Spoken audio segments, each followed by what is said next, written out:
চলো তোমাদেরকে আজকে একটা দারুণ জিনিস দেখাই। দেখো এখানে কত পেঁয়াজকলি গাছ তুলছি। না না, তোমরা কি ভাবছো এটা পেঁয়াজকলি গাছ? মোটেই না, এগুলো হচ্ছে লিলি ফুলের গাছ। এগুলো আমার এক কাকা শ্বশুর দিল্লি থেকে এনেছিল বর্ষার সময়।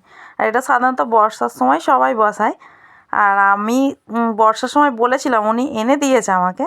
তাই এখানে এনে আর বসিয়ে রেখেছিলাম। তখন কিছু মানে মাটি তৈরি করা ছিল না বলে তাই নিচেই বসিয়ে রেখেছিলাম। তা আজকে সেগুলো তুলে আর একটা এই নতুন পাত্র মাটি করে আবার সবগুলোকে ছাড়িয়ে ছাড়িয়ে বসাবো। এখনও অনেক আছে। তা এটা আমি একগুচ্ছই তুলেছি, তুলে এর মধ্যে ছাড়িয়ে নিয়ে বসাচ্ছি।